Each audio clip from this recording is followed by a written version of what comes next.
Hello, everyone. Can you guys hear me okay?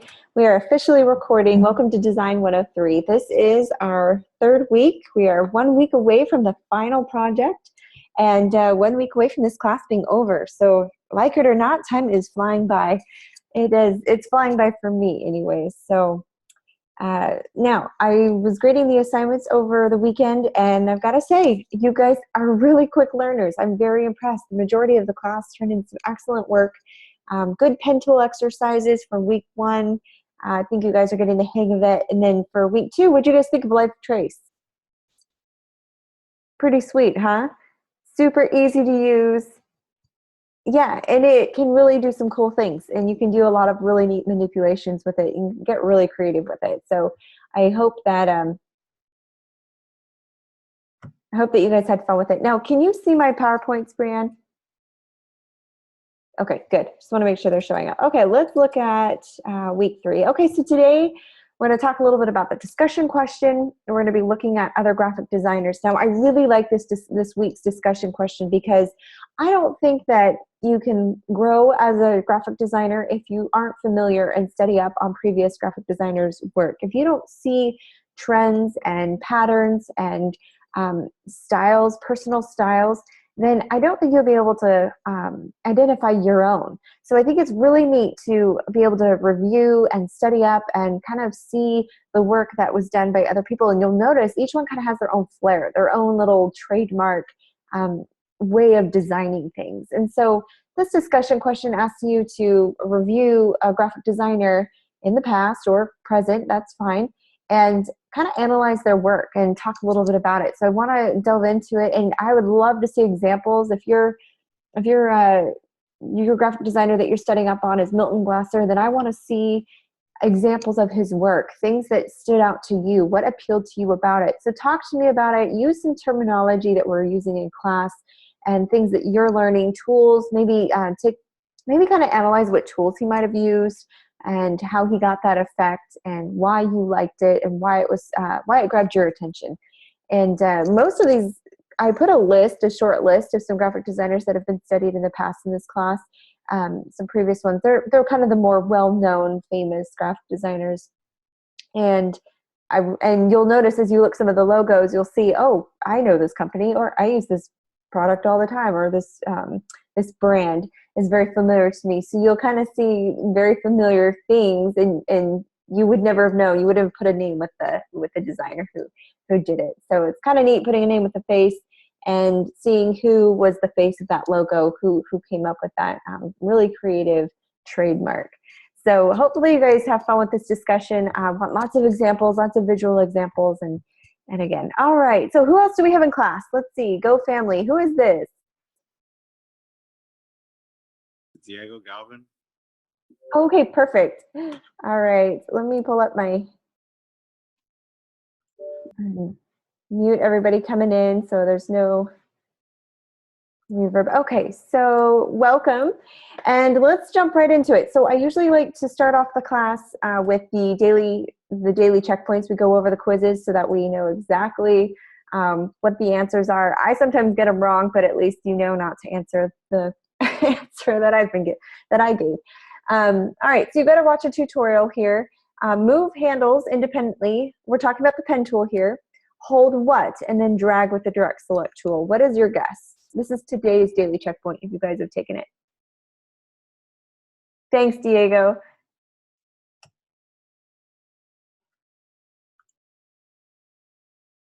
Any guesses?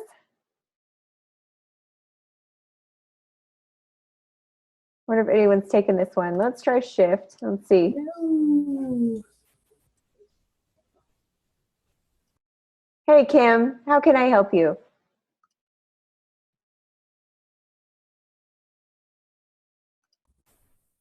I'll go ahead and unmute you. Did you have a question, Kim? Oh, I was just getting ready to say, no, it's not shift. Not shift, huh? I got it wrong. Oh, you did? Yeah. That's okay. Yeah, I haven't watched this video, so, and it's all muscle memory to me. I just kind of go. So option, okay. So it's not shift. Thank you, Kim. I think she's the only one that took this question. All right, or this quiz today. Let's go with the next one. Watching the tutorials obviously will give you the answer. To adjust the handles, which tool do you need to use?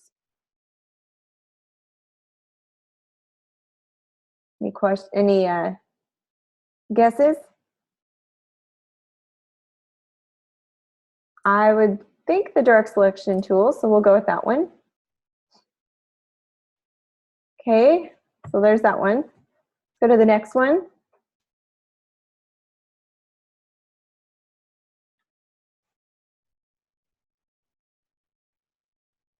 Financial aid question. So if my loan gets delinquent, what may I have trouble with?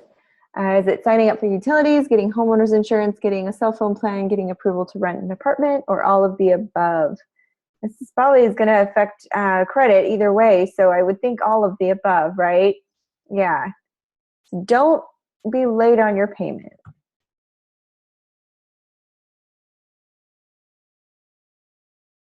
Okay, let's go to the next one.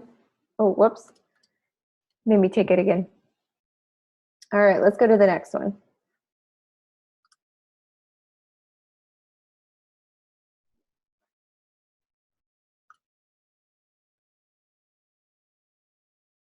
All right, so how far delinquent on your loan do you have to be before they will report you to the credit bureaus?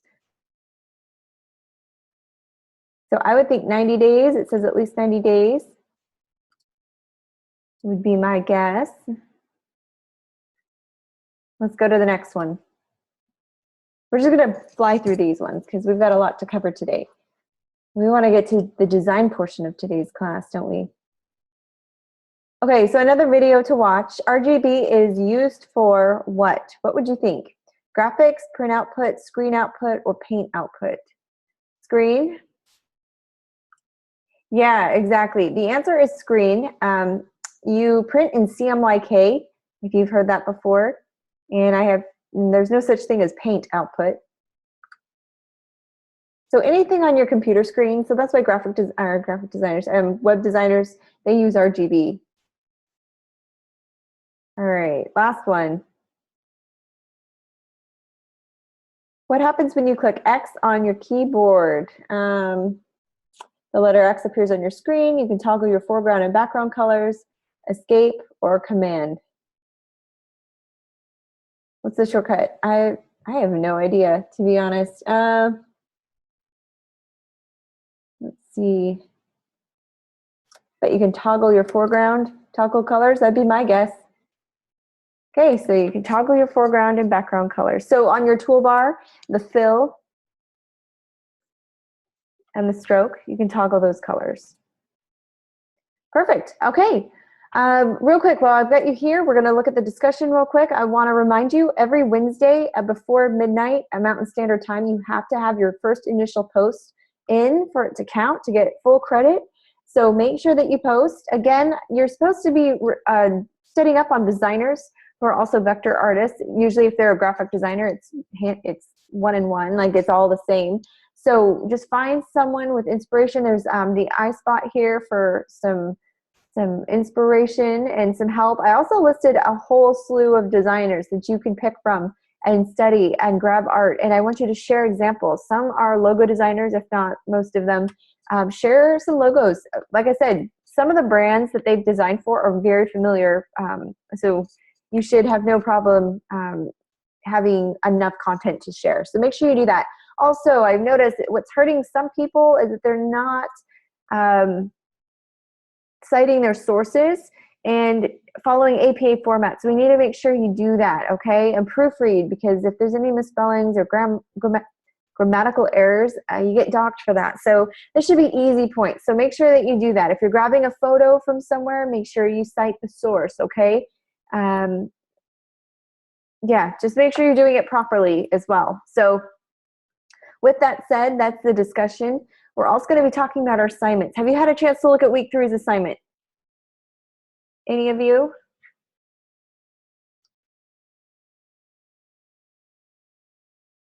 Okay, we'll do that right now. So good news is for you, these assignments are pretty simple, okay? Compared to week 1 and week 2, we're getting a little bit more simplified. So that's good news. So vector composition, you're going to be implementing the image trace that you learned in week 2. So you're given a zip file of something to download. So I want you to go on to the website right now, if you can, and pull that zip file down because we're going to be working with it in class. All right. And what you'll see, I don't think you're going to be able to see it, just a few dog photos. So you're going to convert that to vector format. So it's just raster images that you're converting. It's a simple 2-step process, so this should not take any time at all. And it's 120 points. So this should be like a give me as far as grade is concerned. Yeah, super cute boxers. Yeah, the dogs are very cute. It's very fun, very easy to do. So we'll do this real quick. I'll do a demo on how to do this. We went over image trace last time, and so this should be pretty easy. And last assignment is pattern making. This one's going to be fun. Did any of you enjoy the coloring, the live paint assignment from last week? Honestly, some people said I felt like a kid again because they got to color for their homework, and I thought that was kind of cool. This is kind of similar. You're going to be given the opportunity to create patterns in Illustrator. I'm going to go over a tutorial to how to do this. Did you get my email with that Illustrator link attached to it? I sent one out this afternoon, so hopefully everybody received an email from me with that Illustrator file attached. Didn't see, well, it would have been an attachment rather than a link, sorry. Check again. Okay, download that and open it up. Yeah, so sorry it wasn't a link. It was meant to be a link, but it worked out where I needed to attach it. So it's an Illustrator file, it's a template, and that's for your pattern making assignment. Now, it's not necessarily to be turned in. I mean, you can use parts of it, but I want to show, it's a great start to how to learn how to do pattern making. So we're gonna have that opened as well. So go ahead and download that. I just want to point out here, the grading rubrics haven't been posted yet, but I'll have that up by tomorrow. And just note that you want an 8.5 by 11, 4 art boards, because I want to see 4 different designs, and different shapes used, combination. We want to see drawing tools, lots of different tools being used for this assignment. So different pattern for each shape, and I'll show you how to do that. So without further ado, are there any questions about week 3's work so far? We pretty clear? Okay. All right, well, let's get to the fun part of class. Let's go into Illustrator, shall we? Are there any questions about previous assignments, anything you guys need help with before we jump into the demo? Go for it, Brianne. Let me unmute you. Just a real quick question. With the packaging last week, I followed step by step what you said to do, but when I did it, it didn't give me an option to save it as a PDF. It just saved, it just put a file on my desktop with a bunch of files in it. Yeah. Some of them were PDF.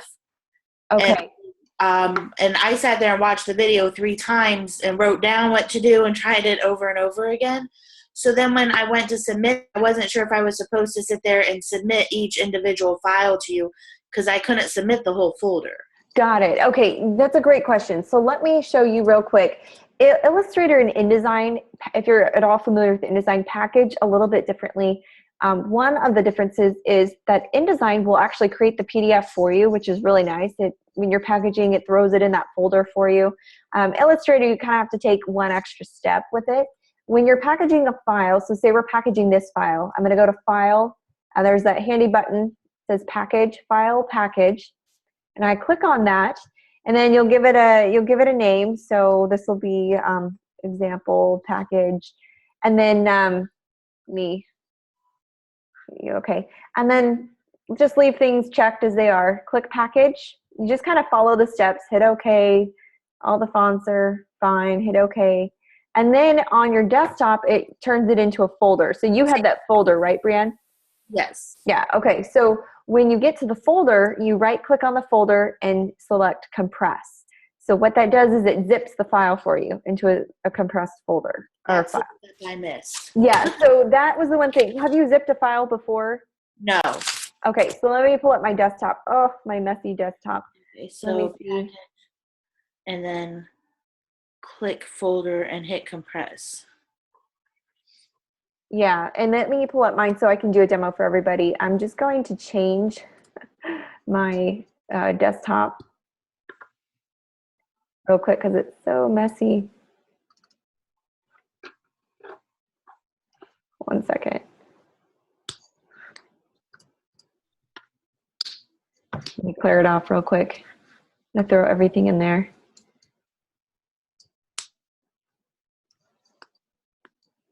I'm a master at throwing everything on my desktop and organizing it later, but I'm also procrastinating the fact that I don't organize everything right away. So it's just a messy thing. Okay, so let me pull up the window. We'll share screen. All right, so see, okay, so then it creates this folder for you, all right? We'll just pretend this is a folder. You right click on the folder after you've packaged it and select compress. Do you see that? Yes. Okay, so once you click compress, it turns it into what we call a zip file, and it's packaging everything. The few things that it will have will be fonts. It'll have a folder for fonts. It'll have a folder for images. It puts all this stuff in because what happens if you're designing something and you're creating this newsletter, for instance, and then you send it to me, if I don't have those pictures and those exact fonts, it will be blank on my screen or default to a different kind of font, so then it will mess up formatting. So I don't get to see how you actually laid it out. So I need to have the exact font and the exact images so that I can see it in its true form, kind of how you designed it. So that's why we do this, because when you send, when you get out there into the industry, you're going to have to send to printers. You're going to need to actually know how to package a file so that the printers have your fonts and your images and everything is good to go. So that's why we practice this. But once you zip that file, you can upload that zip file. Okay. It's just a compressed version. Yeah. The PDF would then be in there? Yeah, well, no, the PDF won't be in there. Now you'll have to save it as a PDF. Okay. InDesign does create a PDF for you in the packaging process. You'll have to physically go to File, Save As, PDF. PDF. Okay. Yeah, you'll have to And change that's- the file extension. Okay, I did that part, but I just couldn't figure out how I was supposed to send you the folder, and I said, well, Yeah. so Yeah, okay, so just the zip I files. wrote it down. Yeah, and to those for you watching in class on Thursday, you can come in and you can, if you make the changes in the critiques of the assignment that you just turned in, you can get points back. So if you miss something on the packaging, just package it, re-upload it, and come in and I'll adjust your grade from there. So you can get points back on by doing it. I just want to be able to see that you did it correctly. So Okay. yes, so come on Thursday and show me. Just re-upload your package file and we can adjust your grade. Okay. Yeah? All Thank right. No problem. Thanks. That's a great question. And I know a lot of people benefited from that. So good job. Keep it coming. All right. So any other questions from everybody regarding the packaging process? I know a few of you missed that spot. I didn't dock too many points from it because it's a new thing, but it's really good to get the hang of because I can't see your images and the fonts aren't always the same. So it doesn't make your layout look very good. All right, so no questions. So we'll go ahead and move forward. So let's stop this share real quick. Let's go to Illustrator. All right, so let's talk about, not Live Trace. Yeah, Live Trace. I think that's the next one. So did everyone download that file from assignment 3? That zip file with the dogs? Okay, pull in one of the dogs. It can be any one of them.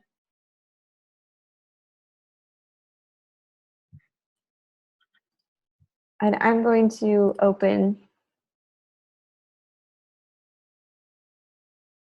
one of them.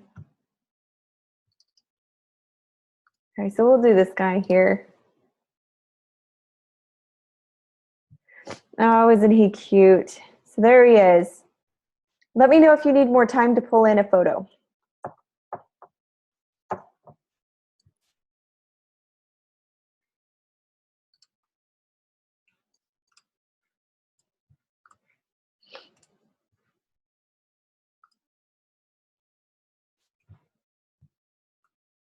Okay, everyone ready to go? Okay, so with Live Trace, it's pretty simple, just same concept as we learned the steps last week. You take a raster image, and as if you notice, a raster image, you zoom in, fuzzier it kind of gets, the more pixelated it gets. You see those little squares? That's when you know you have a raster image. Usually raster images are JPEGs, GIFs, sometimes TIFFs, PDFs, anything that is not a true vector created in Illustrator. So you've got this raster image and we want to convert it to a vector. Very simple. There's a button right up here at the top. Do you see that? Image trace. You're going to click that with the picture selected. And it will, sorry, before we do that, you'll have different settings you can choose from this drop-down menu right next to it. There's a little arrow that points down, little triangle. You're going to click that and you can choose different settings like 3 colors or 6 colors. High fidelity photo will have the most detail. If you're wanting it more cartoony, maybe kind of lessen the amount of colors, because high fidelity photo will try to capture this exact picture if that's what you're going for. There's a lot of different kinds of effects you can do. This is sketched art. Let's try another one. Command Z will allow you to go back. Try 3 colors and see what that does.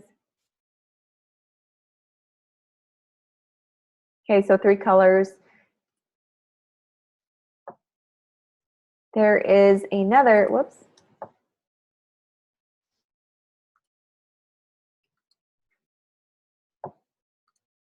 And you'll see if I select high fidelity photo, you'll see all the little details, the shading and the shadowing, all that gets included into this photo. So there we go. So that is, and I know to you it doesn't look very different, but the more I zoom in here, there are no pixels. These are just little tiny hand-drawn, like vectored pieces that compose an image of a dog.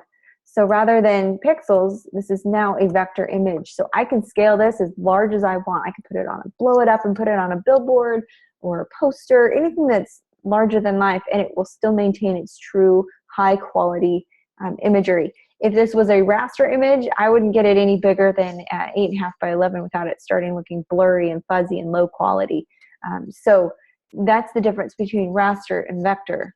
And now with this one, set as a vector, the next step, it's a 2-step process. So the first step is image trace, finding the setting you want, the effect that you're going for, and then clicking expand. And when you click expand, your blue X in your box disappears, and you've got all these tiny little anchor points that you can manipulate. You can color with the live paint bucket if you wanted to. So now it's in editable form, and it's not complete until you hit expand. When you hit image trace or you find a setting or an effect that you want to apply, it will give you a preview. So that's what you were seeing. When you hit expand, now you will see all the anchor points. It converts it to a true vector. So if you right click on the image, it will ungroup it. You can ungroup it, and that's where you can delete the background. You could even give it different shading and coloring if you wanted. You know, I could give it some detail here. You could even delete sections. So this is now editable. It turns your raster image into an editable image, which is really, really cool.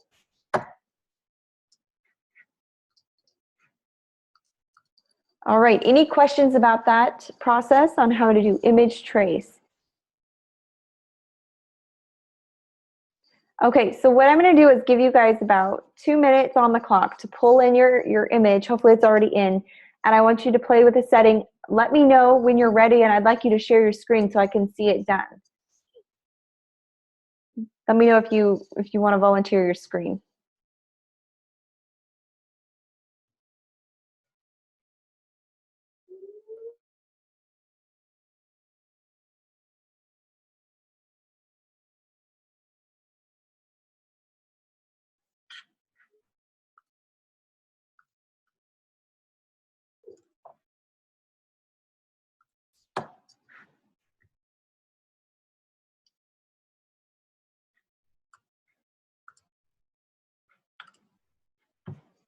So same with this one. It's just a different, another dog. They've given you like 3 to choose from.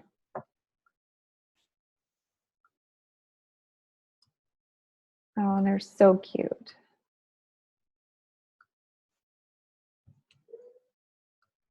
We're not dog owners, but these pictures certainly make me want to be a dog owner.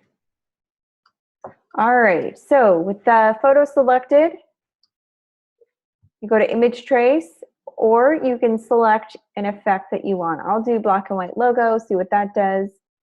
That's kind of cool. If you want to back up, Command Z will help you back up. You can kind of see other effects that you want to go for. Okay, good question, Kim. I know for some people they're able to do it if you hit escape on your keyboard, the ESC button, escape on the top left of your keyboard, that allows you to see 2 different windows. If you're not able to do that, you might have to just wait until class is over. Does that help at all? How about for you students? If you're able to watch and work at the same time, what do you do? Do you know? I'm not very familiar with the receiving end of things.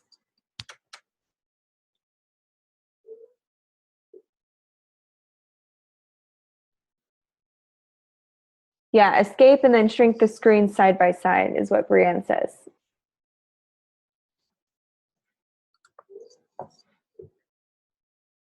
So try that and see if that works, Kim.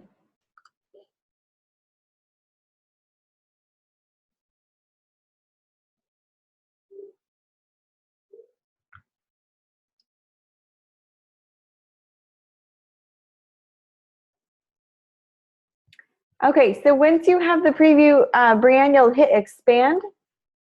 Expand converts the picture. What you're seeing is just a preview until you click expand. Expand actually truly converts the image to a vector. Good question. Brienne was just asking, how do you get the anchor points? So you have to click the expand button up at the top. That's a commonly missed step for this assignment, which is why I want to check it for you guys. Make sure you have these anchor points. If you don't, then that means you're missing something. So I'll back up.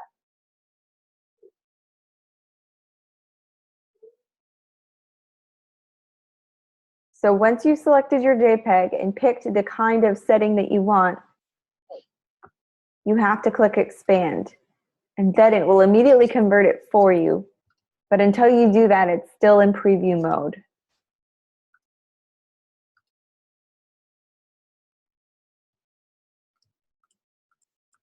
Anyways, this will allow you to delete, repaint, select different portions of the dog.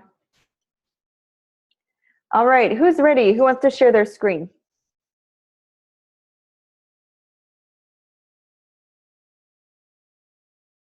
Perfect. Okay, let me close out and go for it, Brienne.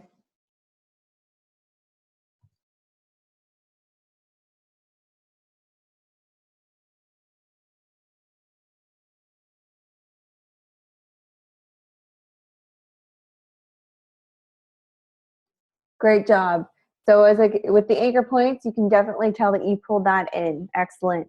Now, let me just double check real quick on the assignment to see if it had to be a certain size. And I don't think it does. So now that you've converted this, just save it. As it says in the assignment 3, it gives a specific way of naming the assignment. Submit the native Illustrator file, and you can get a grade at the end of this class for it. So you've got an A. This is complete.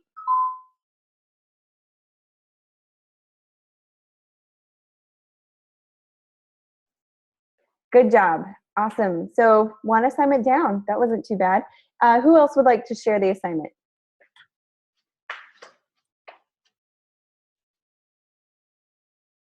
Yeah, super easy. They're giving you a break. They were pretty hard on you week 1. And this is the 120-point assignment too. So just make sure you name the assignment correctly, and it's the Illustrator file. You don't have to do a package zip file or anything. It's just Illustrator file.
Sorry. Okay, can you hear me now? Okay, thanks. Okay, I'll back up. All right, so what we're gonna do is grab our blob brush tool. If you go down on your toolbar about, let's see, 6 tools down,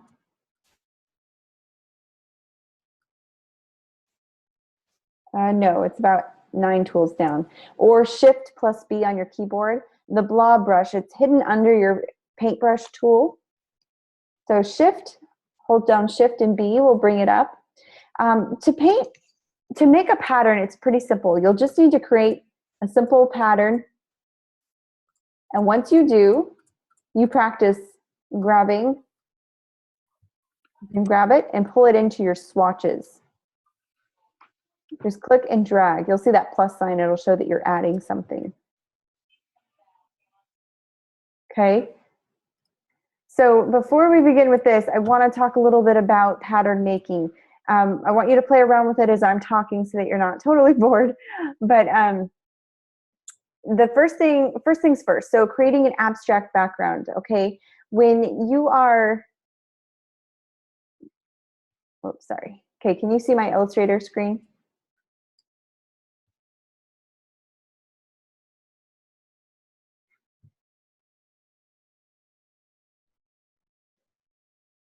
Okay, so what we're going to do is create or edit a pattern. So to do one of the following, so if you want to create a pattern, select the artwork that you want to create the pattern from. So one of these shapes, or you can create your own. Choose Object, Pattern, and Make. Okay, so I'll select this. I'll go to Object, Pattern, and click on Make. Or I can select them and drag them into my swatches. Okay, and it will create a new swatch for me. There it is.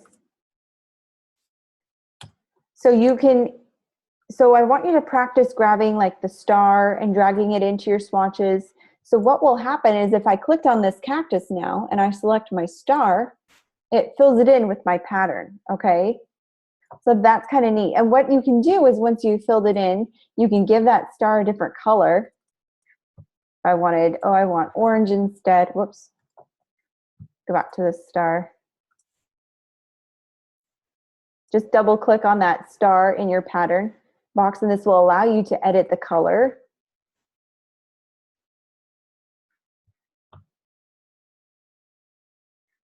And click on it and give it a different color. So then it will affect the whole pattern. So now when I go back, and I'm just going back and forth my different previews by double clicking on the artboard. Okay, so this is kind of what we're talking about when it says pattern. So it's coloring objects in with a pattern. So here's an experiment I want you to do. I want you to practice selecting the objects and dragging them into your swatches panel. And you can find your swatches dialog box by going to the window drop-down menu and selecting swatches right here. Okay.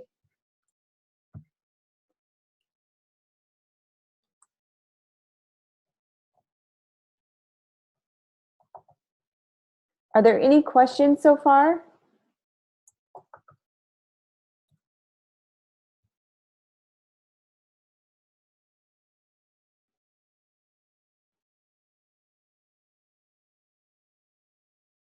All right, so what I want to do is practice with you. So with that sample file, I want you to pull it up. So let's set up our workspace, first of all. In the upper right corner of your screen where it says Essentials, click to open the workspace menu, okay? Select Painting from the list. So we're gonna go to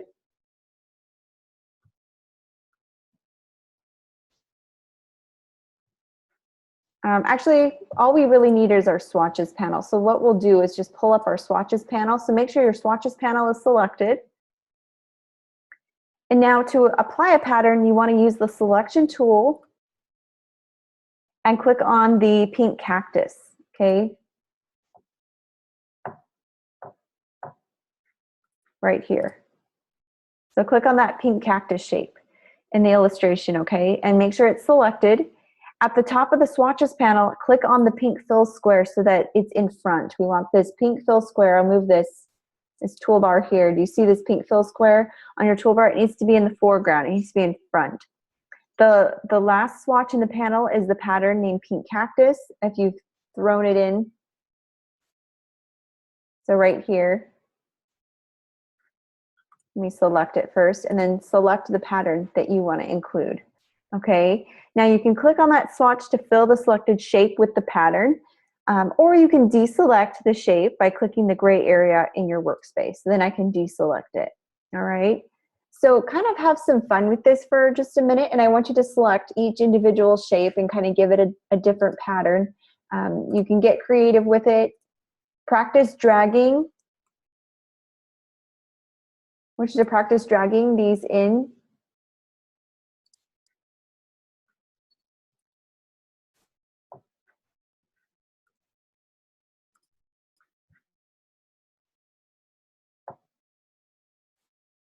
There we go.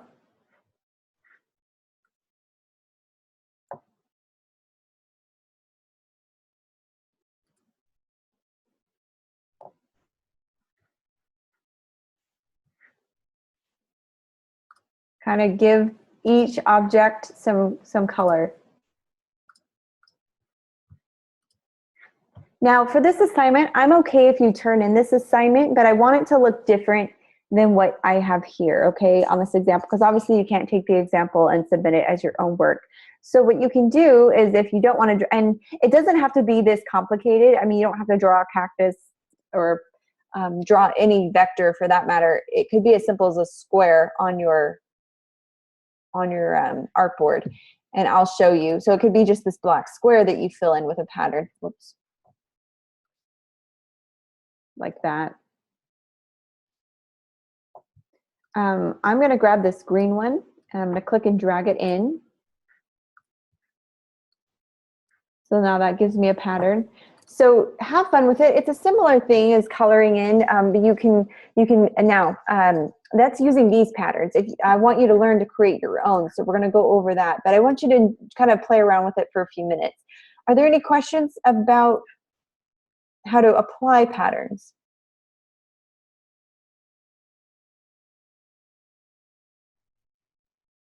So yeah, just to review, just click on the object that you want to color in, and then select the shape that you want to use. If I want to use this curly Q shape, I'm going to drag it in, and now it fills it in just like that. Okay. Then to just deselect the shape that is already selected, you just click on the gray area in your workspace. Okay. Now let's talk about setting up the blob brush. Now you can use the blob brush, you can use your paintbrush. By selecting the blob brush, what you can do, this will open the blob brush tool options. So what you're going to do is double click on the tool itself. Oops. Double click and it will open this dialog box. This blob brush tool options will allow you to adjust the size. So you can play around with how smooth or accurate you want it, or give it a larger size. I'll do, I don't know, let's try 7. Okay. So then you want to pick a color. So press D, the D key, letter D, or click the default fill and stroke icon at the bottom of your toolbar right here. But the letter D will default it to white and black. That's the default colors. This replaces your current fill and stroke with the default white and black, okay? So now if you had a previous color or pattern selected, it just sets it to default. We're just kind of clearing it out, so to speak. So create a painted pattern object. So what you're going to do is look at the artboard beside the illustration, kind of notice the empty box at the top of the artboard here, in this box. And I want you to use the blob brush tool to paint a shape in that box, okay? So paint something. They used, I think I'll just, you know what, I'm going to do a heart.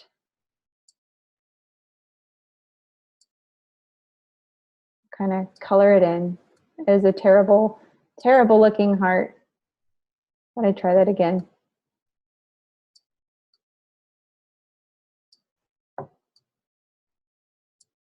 There we go.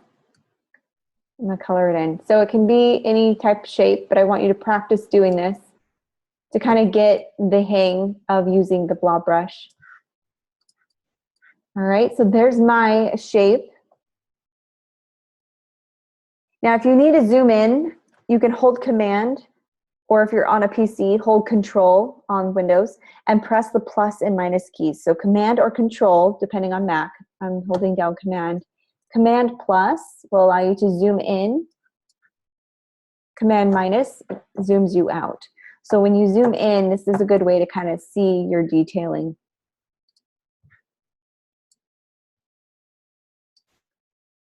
All right. So I'll give you a minute there to pick a shape. When you're done, I want you to show me, if you can, share your screen. I want to see, did you practice using the blob brush? Did you paint a shape?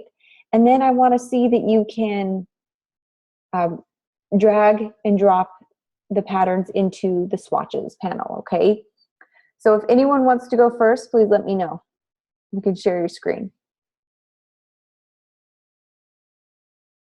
But right now, I'll give you guys about 2 minutes on the clock, and then let me know when you're ready.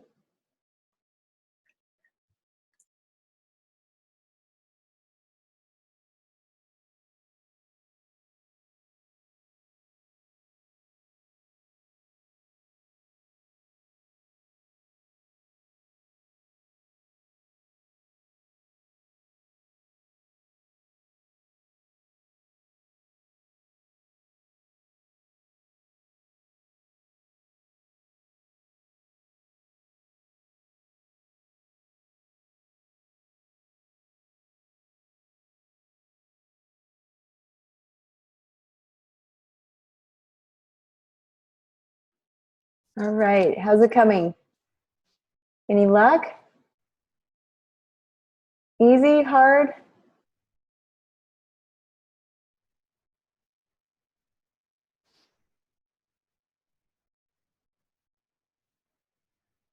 Easy and hard.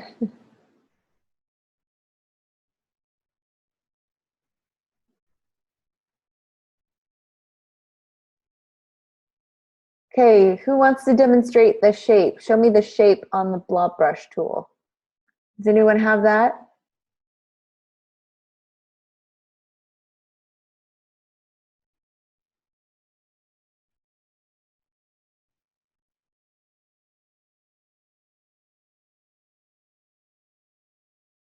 Okay, Brienne, do you want to share your screen?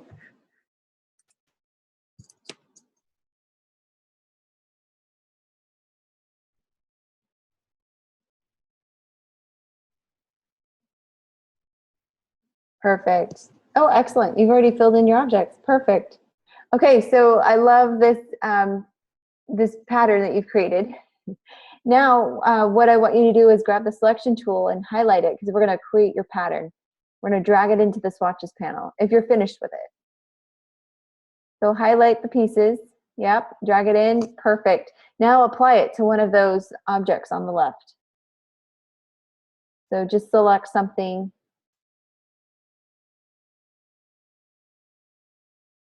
Excellent. Good job. So you kind of see how you're supposed to use it. Very, very good. Love it. Yep. So the dragging and dropping is really easy. Now, if you want to edit the color, what do you think you would do? Double click on the pattern itself in the swatches. There you go. And then select that image you drew. And now you can go change the color. You can give it any color and it will go and adjust it. So just make sure that icon is selected. Excellent.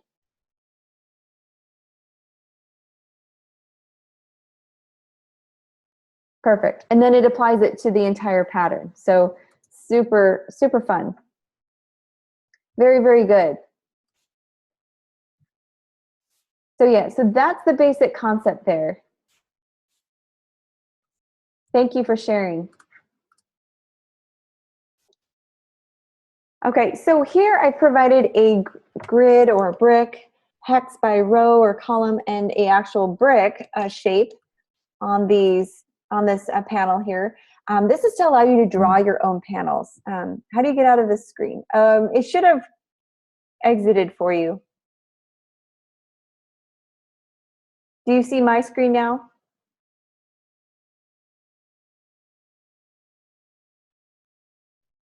Okay, good. I know it's not the smoothest transition going back and forth. All right, so what I want you to do is practice drawing inside the gray guides. Make a pattern swatch and then use specified tile types inside the pattern options dialog box. And we'll talk about how to do this. Basically, you know, we're looking for something like that. Oops. So now that we've learned how to do that, we've kind of used this blob brush. We're going to create a pattern swatch from an object. So you're going to press V, the V key, to quickly switch to the selection tool. So press V. That will get you to the black arrow. And then click the shape to select it. So I'm going to click a shape. I'll click this square here. Then drag the shape, or the shape that you just drew, into the swatches panel like we saw Brianne do. Now notice that a new swatch will appear. So when you apply this to a selected object, like we saw on Brianne's screen, it will automatically create that repeating pattern with that shape that you just painted.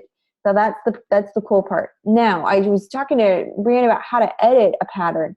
So you can choose any one of these patterns, but by clicking on a pattern, double click in your swatches panel on the pattern you want to edit.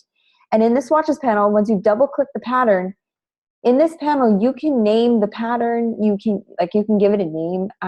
Let's see if it will let you. There we go. If you double click it, you can give it a name. So pink cactus was the name of this one. And you can open the pattern option. So you could give it grid, or it can be brick by row, hex by column, hex by row. There's different tile types that you can give it. So when you are happy with your pattern, you can just hit OK and you're done at the top of your screen. But here's where you would name it. Here's where you would give it a tile type. You can give it the size that you want, how big or how small you want to go. And then you can kind of just select different options like overlap, or how many copies do you want? Well, I want a 5 by 5.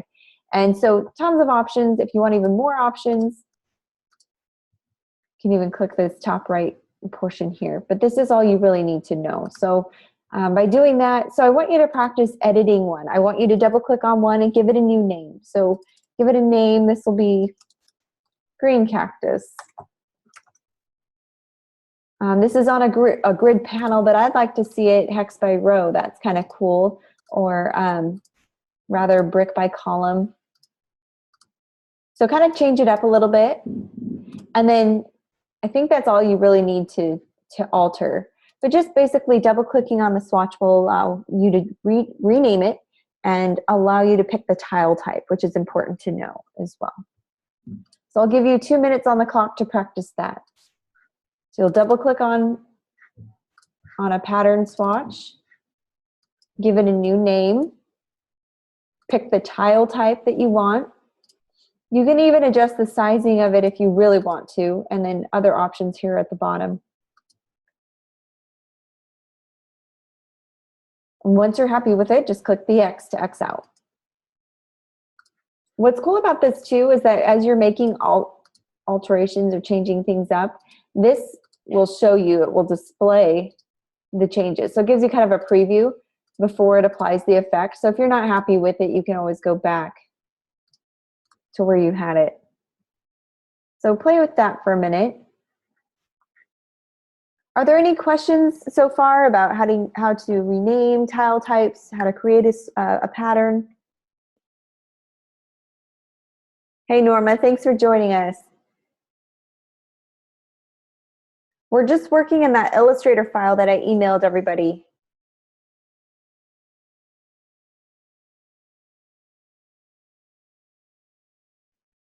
So if you want to pull it up and open it, we're working with making patterns. Okay, so with that said, we'll go back. And I want you to try to copy these patterns if you can.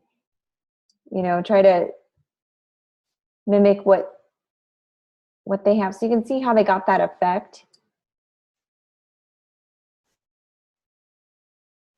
You can always adjust the size of your blob brush if it's too thick. That's okay, Norma. If you want to pull open these, you can always catch the recording, and then if you want to pull open your Illustrator file that I sent, it was an attachment in an email that I sent earlier today. So if you want to pull that open, we're just working in it right now.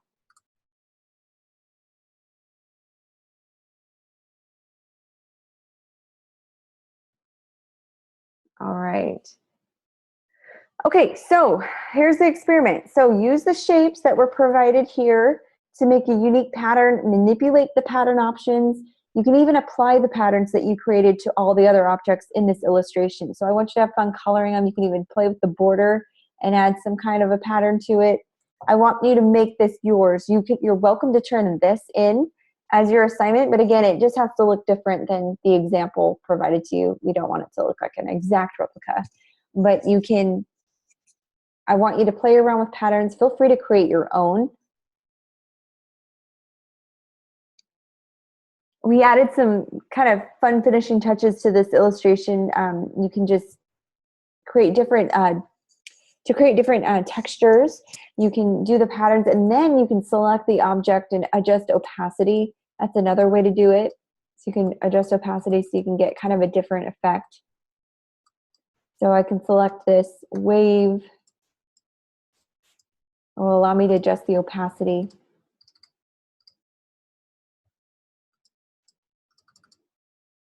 So it really allows for a lot of experimentation. It's supposed to be a really fun assignment. This one's actually one of my favorite ones. So play around with that. And then we're kind of nearing our break here pretty soon. Are there any questions before I move forward?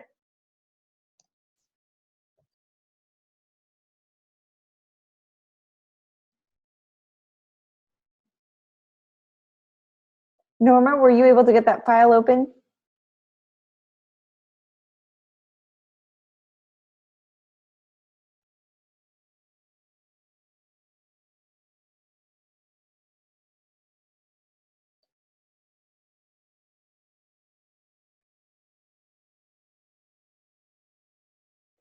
Brianne had a question. I can't click in the gray boxes to make designs.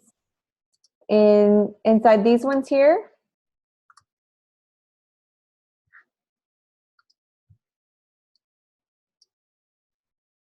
It's allowing me to.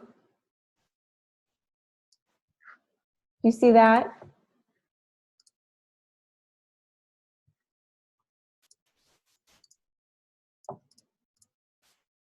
Yours is to get the pink around it. Okay, share your screen real quick and I'll see if I can troubleshoot it.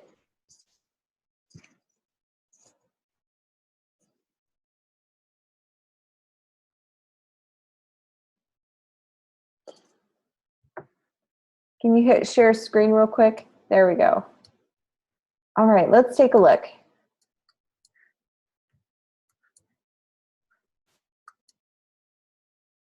Okay, grab your blob brush. Go to your layers.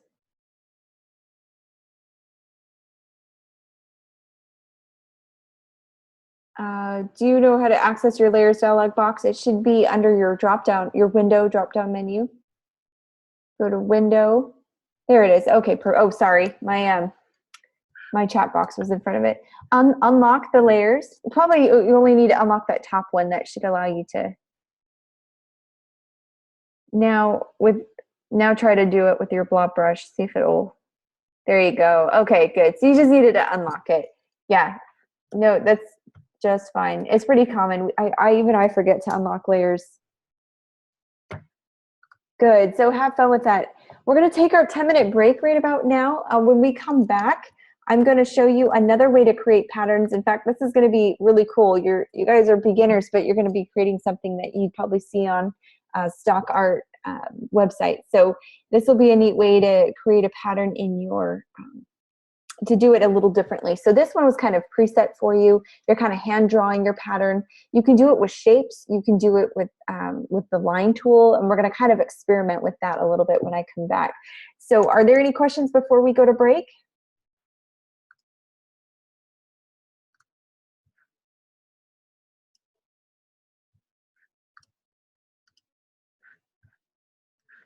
If not, we'll go ahead and take our 10-minute break right here. Yeah, Norma, try to catch up if you can. Just open this up, and when we get back, we'll be doing a whole different exercise and demo, so you don't have to catch up too much. You can always catch the recording for this portion.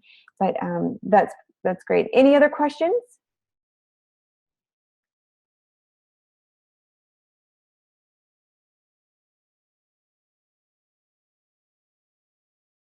All right. Okay, well, we'll take 10 minutes. Have fun with this, play around with it. When we get back, we'll do something completely different.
All right, so it looks like we're back. And I'm going to address Kim's comment. Whatever reason your computer doesn't let you do the split screen. Yeah, that's fine. Some students say they're not able to do the split screen. Others are able to get it to work. So it's just fine if you can't work on it. Just watch it and then email me if you have any questions, or come in on Thursday and we can work together. All right, I wanted to show you guys a video real quick about pattern making. It's from the Adobe website. And I'm going to try to zoom in as best I can. So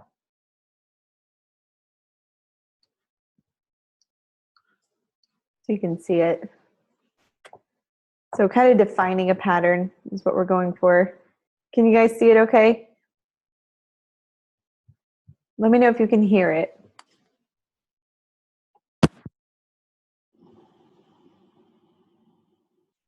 There are some great tools built inside of Illustrator Can you hear that it? give you the ability to create patterns. In this first movie, we're going to take a look at a basic way of creating a pattern. But then in the next movie, we'll look at some newer features inside of Illustrator that make it very easy to create seamless tiles of patterns. I'm working with a document called definepattern.ai, which is available inside the Chapter 3 folder. The first thing that I want to do is create a basic pattern. To do that, the process couldn't be easier. It is key, however, that you have your swatches panel open. If you don't see your swatches panel, you can always go to the window menu, and under the window menu, you can choose swatches. Now, in order for us to create a pattern of these flowers, what we need to do is select the flower. To select the flower, make sure that you have the selection tool highlighted. V is the keyboard shortcut to activate that tool. Then what you want to do is simply click and drag a marquee around that piece of artwork. With that set up, what you want to do now is click and drag it over to the swatches panel. You'll see a little plus sign next to your cursor. When you let go of the mouse, you'll notice you've created a new pattern swatch. Now what we can do is come over and select this rectangle tool. With it selected, we can then come over to the swatches panel and click on that new pattern swatch that we created. Once you click on it, you'll notice it's filled with that artwork. Now, if you want to update the name of the swatch, you can do that. Make sure you don't have any artwork selected within the document, then come back and double click it. When you double click it, the pattern options panel will open. And what we want to do is go ahead and give this a name. We're going to go ahead and call it flower. Once you do that, you'll notice as you hover over the swatch in the swatches panel, the tooltip is updated to reflect the name of the pattern, which is flower. Now let's not worry about these pattern options for right now. We'll come back and take a look at this in greater detail in the next movie. But for right now, we can just come over and click done. Once we click done, we can see that we have the pattern. Now, in order for you to understand how the pattern was created, what I'd like you to do is drag the pattern out of the swatches panel and place it in the document. Now, when you do that, it looks like another flower within the document. But if we turn the visibility or the view of the document to outline view, which you can do by going to the view menu and choosing outline, or using the keyboard shortcut Command Y or Control Y on Windows, you'll see that there's a box around this flower. This box is essentially defining the area around the flower. So what I'm getting at is, what if we wanted more space in between the flowers within the pattern? We can do that. Let's come back to the preview view, Command Y or Control Y on Windows. We can delete this flower right here. And what I want you to do is choose the rectangle tool. With the rectangle tool selected, I want you to use a fill of white for right now and a black stroke. Then I want you to draw a square on top of this flower. Now, right now, it's hard to get the flower in the middle of the square. So I'm going to go ahead and undo that. And the best bet is to probably place your cursor in the center of the flower, hold down the Option key on the Mac, Alt on Windows, then click and drag out, hold down the Shift key to create the square.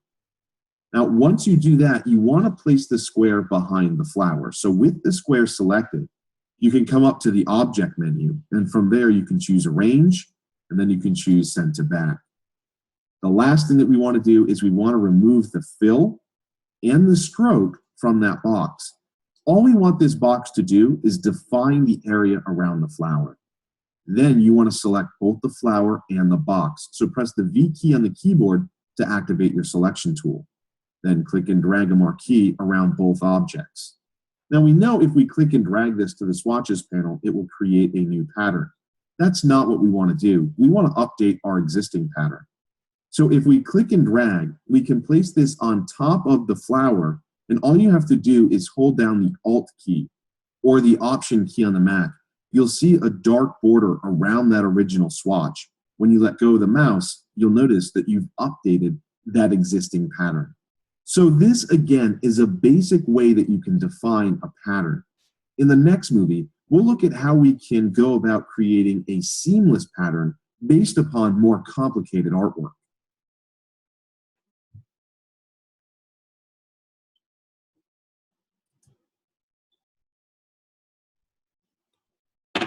Okay, so what did you guys think? Learned something new? Kind of complicated. I'm sure it looks a little complicated, but it's pretty neat what you can do with the patterns.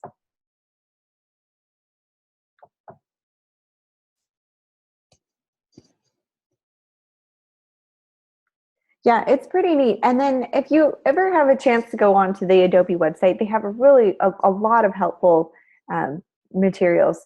There's one more that I wanted to show you.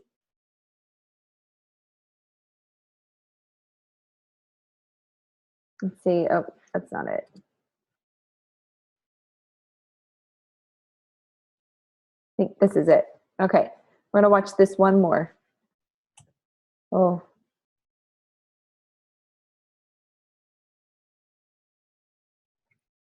Gonna make me watch a commercial first. So we have one more, and this is how to create a seamless pattern in Illustrator. Though they're working in CS6, there's not a whole lot different when it comes to creating the patterns as in CC, so you shouldn't have a problem crossing over. Here we go. Hey everyone, if you're an Illustrator user, you may know the hassle of creating not only patterns, but tileable patterns to use on your websites or designs. The last thing you want to do as a website owner is to have a 2000 by 2000 pixel pattern to ensure there's no ugly tiling going on. In Illustrator CS6, you now have access to a fantastic tool which will help you create seamless patterns which will tile great on your designs. Here on my artboard, I have a single design, which I'd love to turn into a tileable pattern. Traditionally, this would be a painful process. I could, of course, duplicate this design a few times and hope things line up, but 9 times out of 10, it just won't tile properly. Now, with your design selected, heading up to the Object menu, down to Pattern, and then Make will start the pattern creation process. As you can see, we already have a seamlessly tiled pattern, but this is only the beginning. This panel will allow us to customize our pattern exactly the way we want it to look. First off, it's always a good idea to name your pattern. Brown Design. Original, I know. Next, you can choose how the pattern is laid out. Grid is the default layout, but you can choose from brick by row, brick by column, hex by column, or hex by row. This is one of my personal favorites, but if you don't like any of these tile options, the Pattern Tile tool at the top of this panel will allow you to edit the tile type by adjusting the nodes that surround the tile edge. You also have a few options when it comes to adjusting the size of your pattern. To scale the overall tile, simply enter a new value in either the width or the height field. But what you might notice if you scale down too far is that overlapping may occur. But if this is what you're looking to achieve, towards the bottom of this panel, you can choose whether the left, the right, top, or bottom of your pattern is overlapped. The second option is to scale the pattern based on your art, which is activated by this checkbox right here. When this is enabled, you can select your design, and when you scale your object, the rest of the pattern scales with it. This also opens up the option to add horizontal and vertical spacing between your objects. Let's go ahead and increase it to around 50 pixels on all sides. With this done, I'm going to duplicate my design by making sure that it's selected, and then with my Alt or Option key held down, drag it to a new location. You're going to notice that our pattern automatically updates to reflect the new change. But what's even nicer is that I can still edit the properties of this design. I can change the color and even adjust the opacity to get the result that I'm looking for. Now, down at the bottom of the Pattern Options panel, there are a few options regarding how we view the pattern creation process. We can first choose how many copies are visible, whether the copies are dimmed and how much they're dimmed, and we can choose to see the tile edge and swatch bounds. The tile edge is the shape that the pattern follows when tiling, and in this case, it's a hexagon, and the swatch bound is the active area of our pattern. You're going to notice that when I turn on the swatch bound, you can really see how seamless our pattern is. If the pattern falls off one of the edges, it wraps around nicely on the opposite edge. Now that our pattern is complete, pressing Done at the top will save it right into our swatches panel for us to use in our designs. Here's one neat tip. Let me go ahead and delete my current design, and I'm going to draw out a simple square on my artboard. This square happens to be filled with a gradient, but if I select my newly created pattern, it replaces the nice gradient that was there. In your Appearance panel, you have the option of adding a new fill in addition to the one you currently have. Once this is done, selecting our pattern will stack it right on top of the initial gradient. And that's the new pattern creation process, part of Illustrator CS6. If you're looking for more CS6 tutorials, make sure to check. All right, so with that video, what do you guys think about that? We kind of talked about seamless patterns, whereas we've been creating just regular patterns, kind of abstract patterns.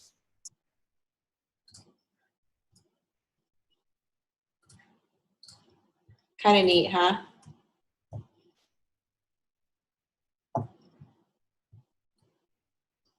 Yeah, he talks fast. It's a lot to catch. Luckily for you, you can rewind. But he talked a lot about some good things. Some things we had already covered, but some different points that he made were pretty valuable.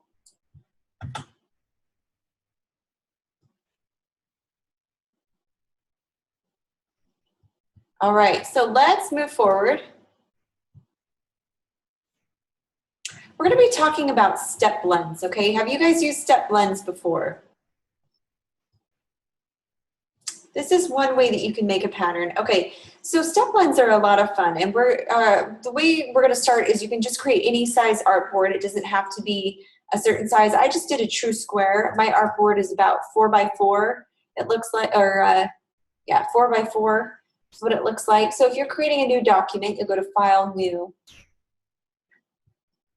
width 4 inches by 4 inches. Give it a name. I did number of artboards 2, it looks like, but for the assignment, you're going to need four different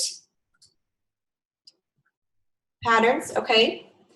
And step blends are another quick way to create an abstract background. You might have used gradient blends previously in maybe some classes, but maybe not step blends. And step blends are a little different than colored gradient blends. Now, again, we're going to start out with a rectangle, okay? So grab your rectangle tool here on your toolbar. Click and drag. Now this time we want to make this rectangle a linear gradient, okay? For the gradient, I'm going to use a dark and a light green, and then I'm going to adjust the gradient with the gradient tool. So by clicking on my toolbar, I get this gradient, and it should pull up my gradient box right here. And by double clicking on my, it looks like this little color picker here, I'm going to do a dark green, and by double clicking on the white one, it will allow me to edit the, give it a lime green. So it's a subtle gradient. Norma, you're having some problems with your new document? Can't open Print AI. Okay, 1 second. I will stop the share. Can you share your screen, Norma, for me?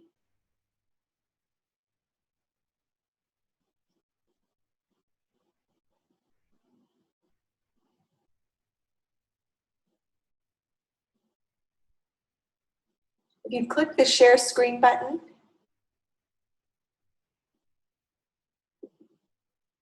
do you see that? It should look like a dual screen icon.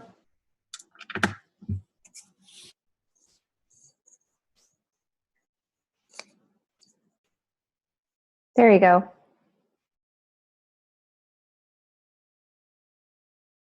Okay, so pull up your Illustrator or the file so we can create a new file.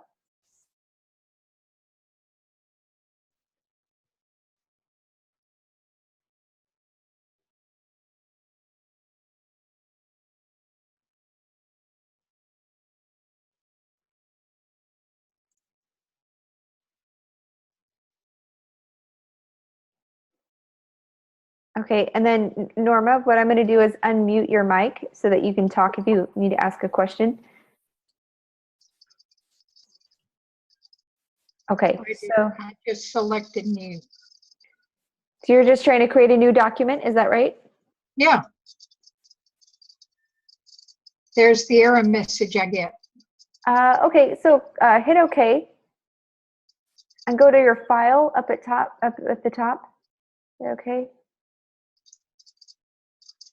Just keeps giving it to you.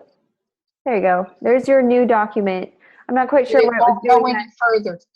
It won't go any further. Okay, give it a name. Test. Oh, there you go. And then you can change the size to 4x4 if you want. Yeah, 4 artboards.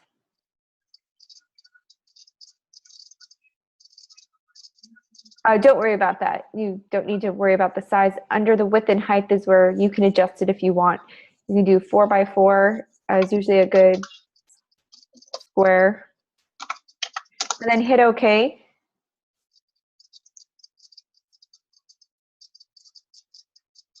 Okay, say OK, and then maybe close out of what you've got here. Or maybe just restart your Illustrator might be a good start. Can you close out of your dog file here? Oh, and maybe try again. Try file new, or you can just reboot your Illustrator. Sometimes I have to restart mine because it looks like it's kind of wigging out. So maybe just close out of Illustrator. So I'll have you restart it. Hit cancel. It won't work because I've restarted Illustrator. It's been like this for 2 or 3 weeks. Really? Yes. I would probably call tech support then because they might be able to troubleshoot with you. I'm not very familiar with the back end of Illustrator as far as why it would be giving that warning. I would just think close out of everything that you might have open in Illustrator. Sometimes, and you've tried rebooting your computer and shutting off. Yes. I've done everything. I'm sorry. I'm not quite sure why it's giving you the error message. Maybe hang back after class and we can kind of troubleshoot a little bit. Okay. All Okay. right. Thank you. Sorry. That's okay. Probably just gonna have to watch. Sorry. Probably will. Okay. We'll figure it out. Just hang tight after class and we'll go over it. All right. Okay, so we're here at this gradient portion. Now, what's neat about the gradient is if you click it, you'll see this white bar going across it, and then your cursor is changed to a plus sign. If you click and drag, it changes the direction of your gradient, which is kind of nifty, depending on what direction you're going. So I want the light and the dark on the top. I think it's a cool effect, and so I'll just leave it at that. Now, next we're going to need our pen tool for this, and you don't need to create that gradient box if you don't want to, but this does add some cool depth to your photo. You'll want to grab the pen tool, and I know we're all pros at the pen tool now because we've had that long assignment on week 1. You're going to draw a couple of lines. Draw the first line as a simple curve. Okay, so you're just going to do a quick curve on and off the artboard. And I'm going to take away the fill, and I'm going to change my stroke to white because I want a white stroke. Now you can do 2 things. You can either copy this line exactly, or you can redraw a different one. So what we'll do is we'll redraw a different one, and then I'll show you. I'll show you what the point is, basically. So I'm going to draw a different one, and I'm not really going to follow the same pattern. This one's going to have a different, let's see.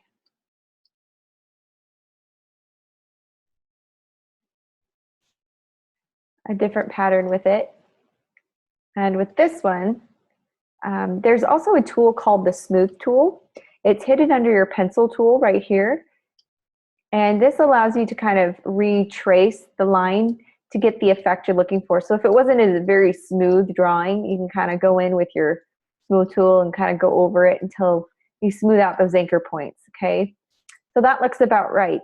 So now that you have 2 lines drawn, you can either copy the first line, but the more different the lines are, the more abstract it's going to look, and that's kind of the effect I'm going for. So maybe your lines will vary. They'll vary in the curvature, which is what we want. Now you're going to select both lines. You're going to go to Object, Blend, Make. This is going to create a blend. See how I did that there? Kind of neat. Next, you're going to go back to Object, Blend, and Blend Options. And this is what I did here. You can select a number. You want specified steps for your spacing. It's a drop-down menu, but you want to select specified steps. And then you can give it between 20, 30, however many you want to create. I kind of preferred 20, so I'm going to go back. We'll do 20. And then orientation, I just kept it traditional. You can preview it. Hit OK. Yeah, it's really cool how it creates that design. Now look at this. If I click that, see, I can adjust the opacity on it. So now I can create different variations. So what I'm going to do is move this one up. I'm going to grab the pen tool again, kind of do a traditional curve. That's my first one. I'm going to copy this one.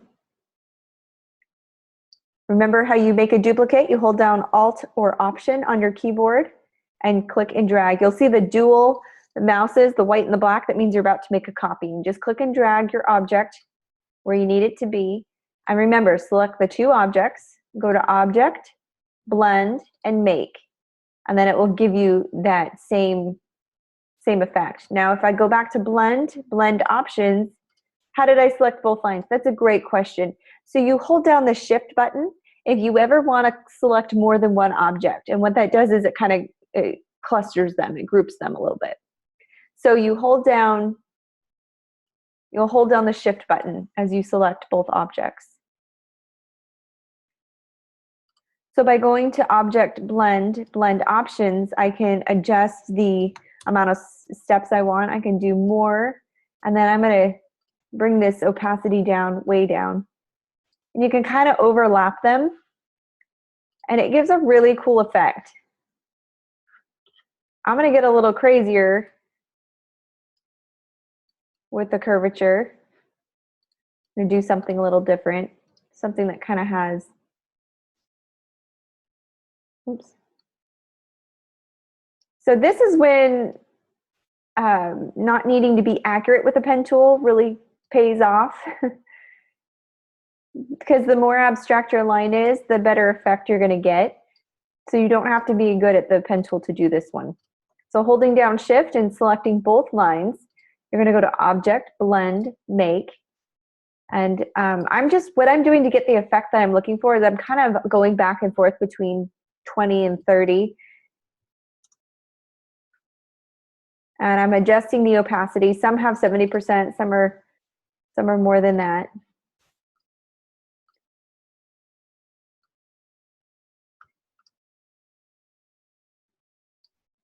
You can even rotate them and expand them a little bit to kind of get a different effect.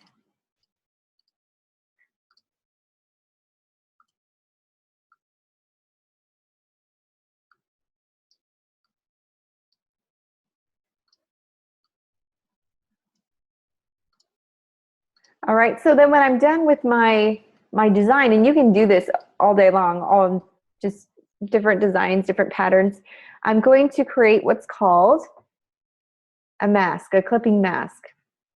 And a clipping mask will basically, it's drawing a shape and containing all the stuff that's going off my artboard. You see this long group of lines kind of flying off my artboard. My artboard is the white portion. It's my canvas that I'm drawing on.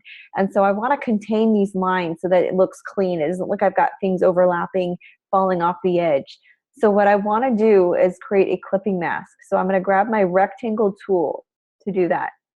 I'm going to click and drag the shape of my artboard And the key to doing your clipping mask is to make sure that the fill and the stroke are turned off. So you want that set to transparent. You also, by right-clicking, going to arrange, you want to make sure that you bring it to the front. It needs to be the front layer, the first layer. Then you're going to kind of highlight everything. So by clicking and dragging, just make sure you select all the objects that you want to fit within your clipping mask. You're going to right-click, make clipping mask. It's right here. You'll select that, and that will now it kind of clips everything that's falling off the edge, and it contains it. Now, it's still editable. I can double click on the sections I want to edit, and as you can see, when I double click on it, it still shows the position. It's off the edge, but it just hides it in view. So I can still edit things. I just have contained my design a little bit better. Kind of neat, huh? So that can be a pattern. That's creating a pattern. We learned how to do it via the stroke or the swatches panel, but this is creating a pattern. This is kind of hand drawing your pattern. Are there any questions about how to use step blends? By combining more step blends, you create different and more abstract results, and it looks awesome when you can create tons. And I recommend adjusting the opacity on these, because then you really get a cool effect. This is a really fun place to experiment with transparencies and different colors. Yeah, it's really neat. And you'll often see this kind of background used in stock art for websites and other things like that. So this is a really neat way. And as a beginner, you kind of feel, hey, this is impressive. I'm doing something that you see stock photography selling. So this is a cool way to do it. And the more step blends that you layer, the cooler the look. So just have fun with it and try it out. Are there any questions about how to get this effect? Any steps you want me to go back and review?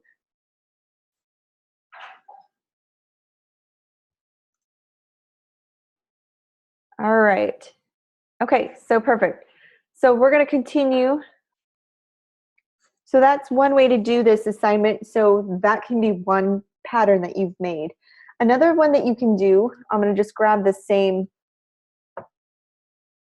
background here. Now to release the clipping mask, you'll right click, release clipping mask, okay? And just by deleting that rectangle, whoops, by deleting that rectangle, you get rid of your clipping mask. Okay. So I'm going to get rid of these lines. I no longer need these ones for the next pattern I'm about to do. You can do some fun things with shapes. By holding down the Alt Option button, this allows you, now you can line it up however you want. Remember, holding down Shift will allow you to select multiple images at the same time. Now I can highlight this, this pattern here. I could drag it into my swatches panel if I really wanted to, or can delete this, kind of show you. Same concept.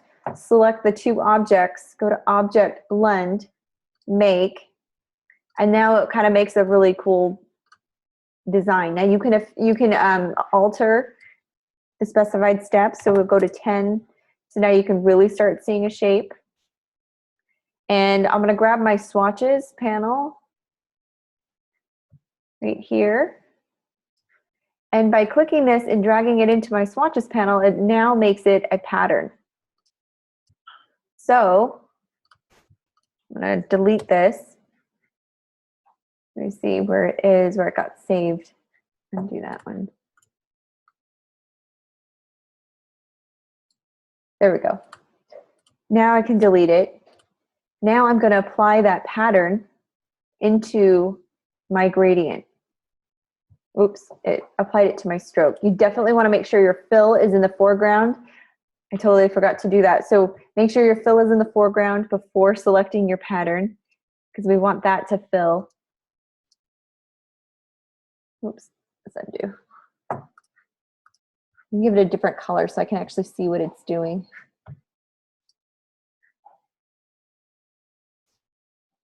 Let's back up. There we go. So I'm going to give the stroke a red so I can see it.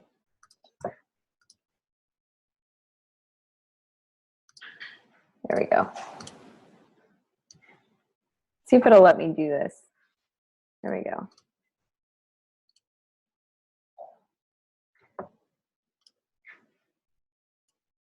There we go. So now it gives you a chance to apply that design as a pattern within. Now, if I wanted that gradient there, I need to go to my appearance panel, just like that video was showing. By going to your appearance panel, you can actually select another fill to add to this. And by doing that, you can select your gradient if you saved it. In this case, I'm just going to pick a background.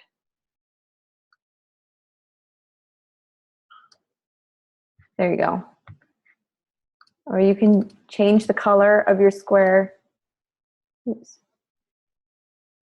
Now, to change the color, you'd need to double click on the swatch, your pattern swatch, and this is where you would need to select it. See if it'll let me highlight it. And I'm going to change it to white,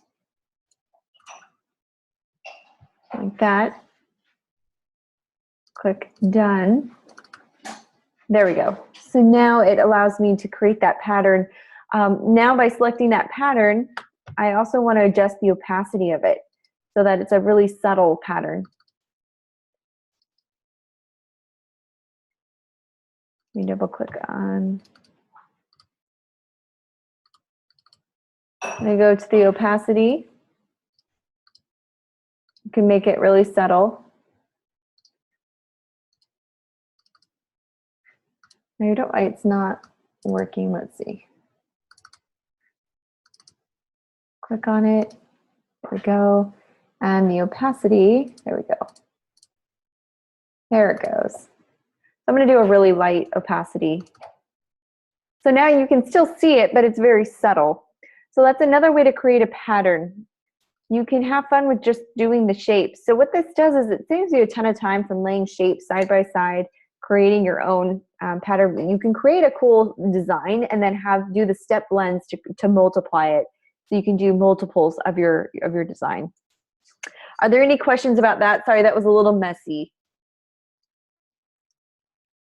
Let's do another one. Yeah, I like the colors, it's fun. Let's do another one. We'll let's grab a circle.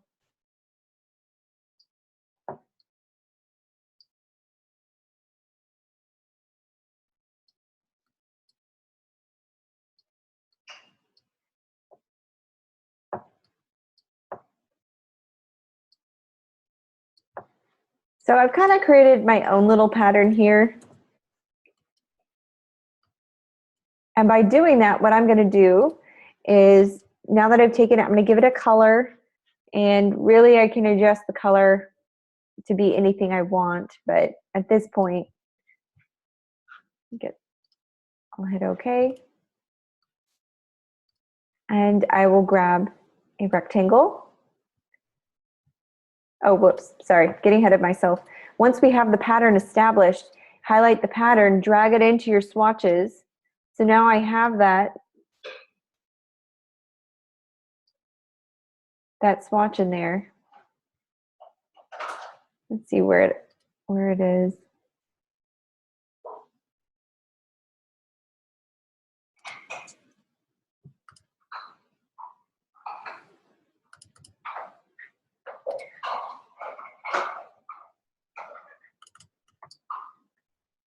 Oh yeah, we have to go to Object, Pattern, Make.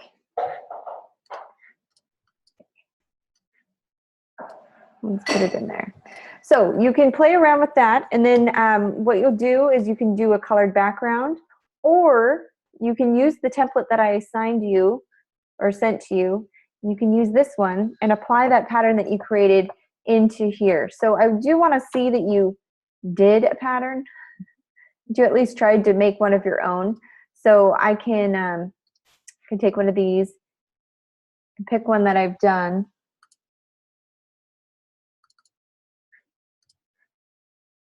Let's see here. Oh, it's applying it to my stroke. I don't want that. There we go. All right, so I want you to have fun. I want you to try to make your own if you can. Please remember, try to remember how to do a clipping mask, because when you're doing your artboards, it looks a lot cleaner if you can contain it.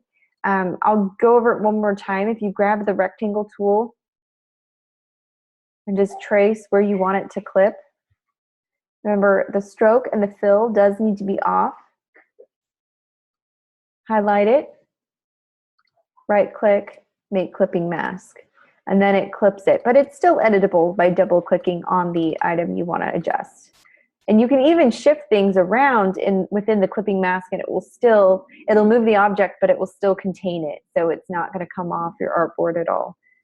So, are there any questions right now about that?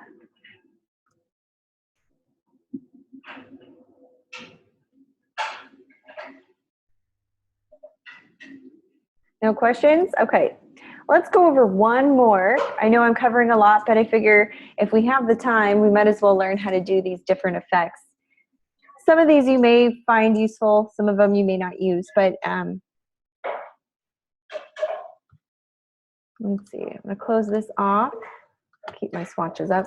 Let's do a different one. Let's use what we call gradient meshes. Gradient meshes, this is the technique that I find to produce the quickest result, but has really great potential for exploration. So you can kind of do what I've done, follow the steps, and then you can kind of take off and do your own thing. So we'll grab this rectangle here, the rectangle tool. We'll draw a square. I'm going to give it a really nice color, different colors so we can tell the difference. Now first, once you've drawn your rectangle with the rectangle tool, you're going to want to start with a deep violet or deep blue, something that, use any color that you want. I'm just doing this because it shows up a lot easier. The darker the shade, the easier it is to see your gradient mesh. So then now go to Object, Create Gradient Mesh. So Object, let's see, Create Gradient Mesh right here. I don't know if you saw that. Object, Create Gradient Mesh. Can you see my drop-down menu?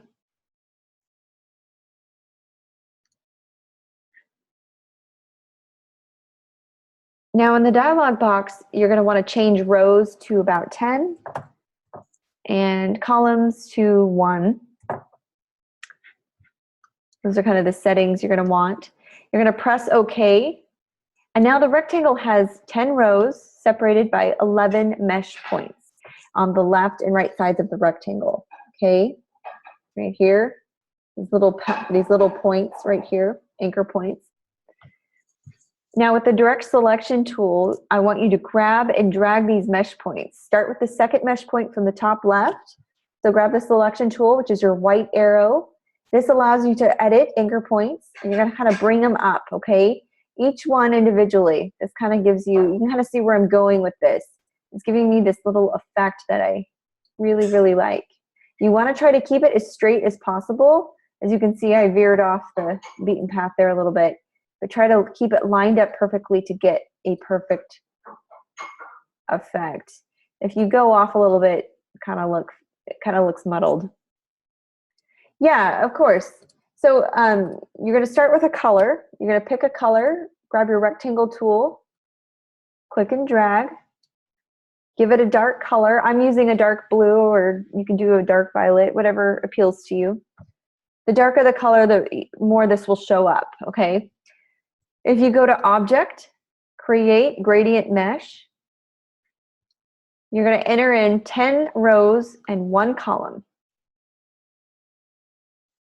This is what it's going to look like. 10 rows, 1 column.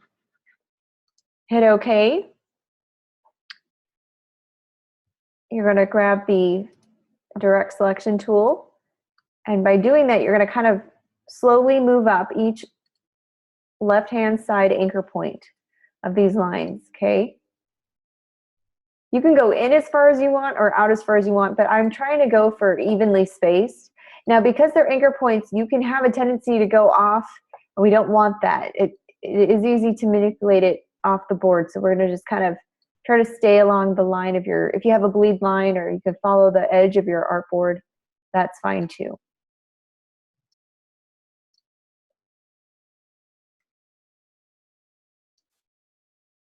Here we go.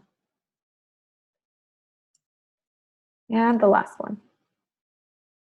That kind of gives a cool effect. And again, you can bring them in as close as you want to each other.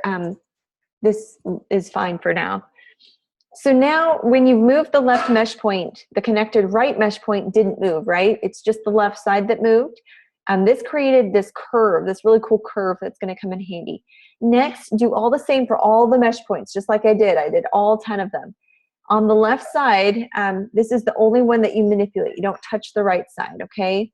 Now with all these mesh points created, you can start adding some different colors with the direct selection tool. So select one of the mesh points. I'll start with this. I'll grab that tool. Oops. So by double clicking on one of the anchor points or the mesh points, you can adjust the color. So I'm going to give it a color, just like that, which is kind of neat. And then you can keep going.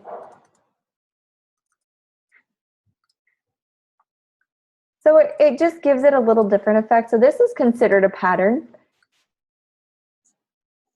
So you can kind of see, depending on which one you select, it gives you a different effect. Kind of neat, right?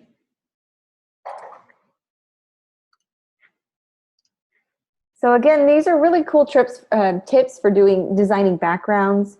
You can adjust any of the colors. You can let's see if we can alter anything else. Let's see, double click this one.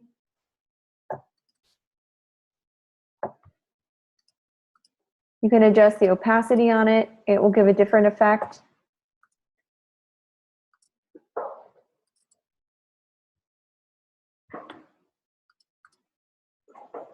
There you go. So any questions about this? You basically repeat the process. The more mesh points you make, the more intense the design becomes. This is the most basic example of using gradient meshes. If you want to add more mesh points, you can use the gradient mesh tool, just like I showed you. With this tool, you can add mesh points anywhere on the artwork or on any non-compound object. But in this example, I can show you an example of what I did earlier. Just pull it in. So you can see the more you add, it gives you a different effect. Okay.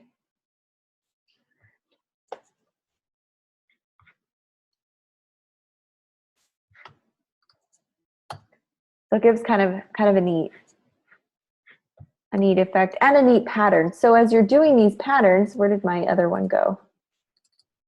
My artboard, yeah. So you can add this pattern to it. This could be one.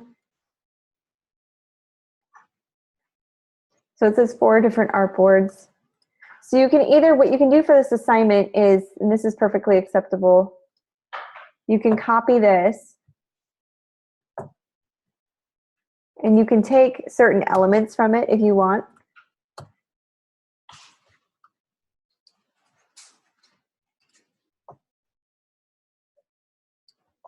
You can put it on your artboard. So that would be one of them. And then you'll need to come up with different patterns for yourself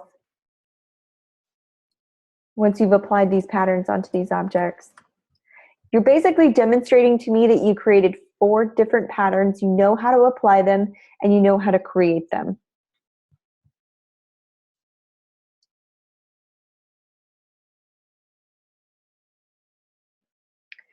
Okay, so I'm going to go back to questions. Brianne asked, how do you remove the black box? What black box are you referring to, Brianne?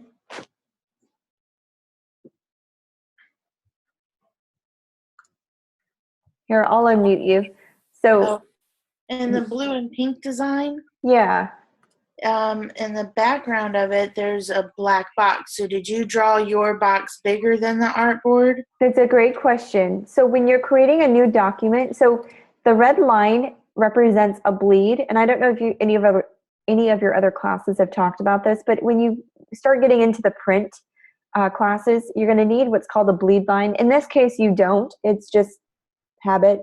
The bleed line is basically if you have a background, you want your background to extend all the way to the bleed line, because when you print, it'll leave a funky, uneven white border when they crop your maybe say your business cards or your flyer. So to avoid having a awkward, uneven white border around your document, when you send it to the printer, you have to extend the background to your bleed line. So the red line is insignificant right now. So the black line that you're seeing is the size of my actual artboard. The bleed line is just kind of that little bit extra for the background color. So when you're creating your document, if you don't include a bleed, so if this bleed is set to 0, you will just see the black square, which is the size of your artboard. So if I took this off and said, okay, whoops, I forgot to take off the bottom bleed, but you get the point. So now there is no bleed line, or should be. That black square is just your artboard. Okay. Does that help? Yes.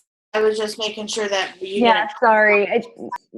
Yeah, exactly. So because I also teach print classes, and you always have to have a bleed for the print, because it's kind of insurance that your background bleeds over. Anything that you want to be included is there. But in this case, for this assignment, you don't need it. It's just, you can see it a little easier. So yeah, that's why there's 2 boxes. But when you're doing your actual assignment, you don't have to include the bleed. So just turn the bleed off when you're creating your new document. Good questions. Okay, so Norma says this works in t-shirt design also. Yeah, it absolutely does. So there's a lot of cool stuff you can apply this to, whether it's website design. I know I've done a ton of this for website design. You can create your own abstract backgrounds that can be used over and over. Patterns are awesome because it's just kind of seamless and can get cropped off wherever the website actually starts and ends. So the background of it. So just play around with it. This is to kind of launch you into doing stuff that's, creative on your own. Feel free to experiment with shapes and the step blends using the lines. And then Kim says, can you show the boxes you use to show the center and safe margins for text? Can you show the boxes? Sorry, Kim, I'm not quite sure I understand your question. I'm going to unmute your mic. Do you want to try asking that question one more time?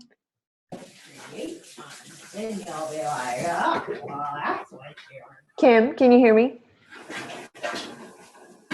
Well, it doesn't look like she's available. So she says, can you show the boxes to use the show center and safe margins for text? I'm not quite sure I follow that question. If your bleed line is on, then that'll be your safe margin. Just make sure everything is well within, probably a couple centimeters within your artboard if you were sending it to print, but you don't need to worry about that. Brianne says, for the 50-word description for each design, what are you looking for? Just how we did the design. Yeah, this is what I'm looking for. If you can do something similar to this, where you have your design and then next to it, you have an explanation. I don't like you.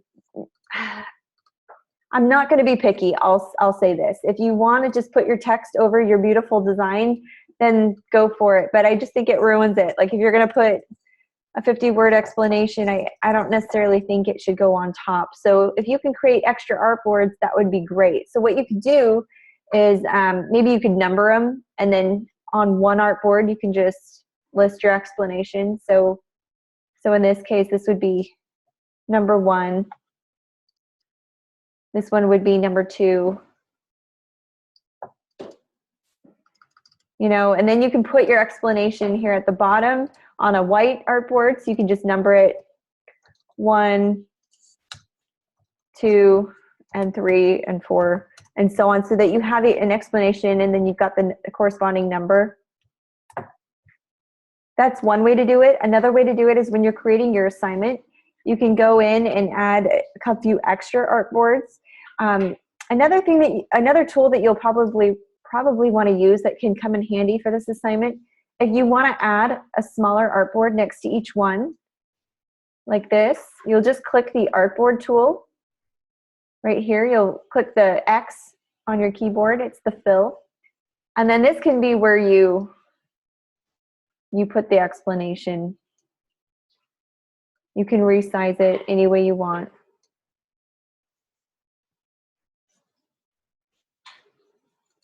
Just like that. See, then that's where you could probably put your explanation, but I kind of prefer you numbering them 1, 2, 3, 4, and then on one whiteboard, or artboard, you just give the explanations. You could put them right on top, and that would be fine too. I just hate to cover up your beautiful design, so it's up to you. I'll leave it up to you. I'm not picky so much about the explanations as I want to see that you know how to implement the actual pattern design. Does that make sense? If you're going to type in Illustrator, you're definitely going to want to spell check and make sure that you spelled everything correctly, because it's not like Word where you type and it underlines a misspelled word. You're going to actually have to run a spell check on it, or type it in Word and then copy and paste it over. Now, yeah, and as far as the 50-word description, you're going to need to talk about, I think it says in your assignment, let me go to it real quick.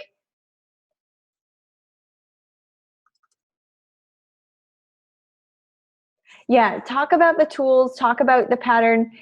Just explain to me what your thought process was and what you used to get that effect. Let's see, kind of pretend you're in the discussion. Let's see, pattern making, let's go back. Sorry, I'm on the website. Let's see what they ask for.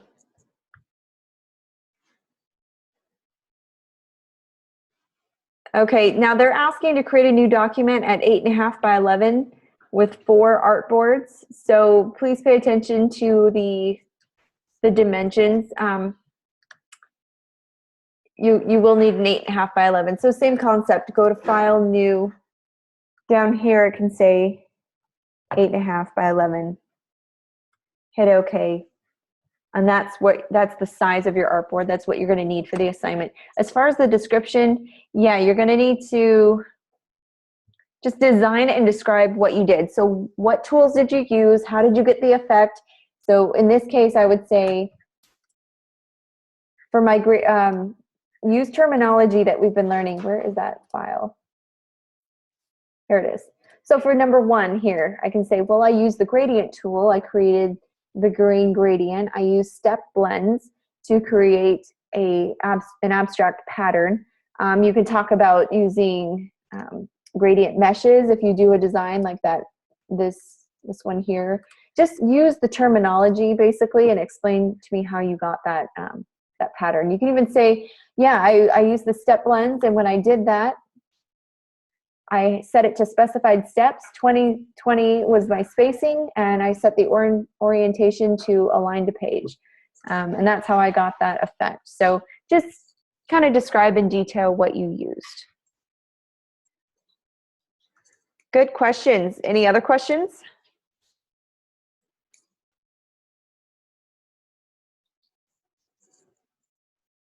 That concludes class today. So if there aren't any other questions, you guys are free to go. Have fun, experiment. I am looking forward to seeing what you're doing. You will be graded a little bit heavier on the pattern making, since you kind of get a free ride for the assignment. It's pretty easy. So yeah, and Norma, when I end the recording, we can look at it real quick. Good night, everyone. Thank you.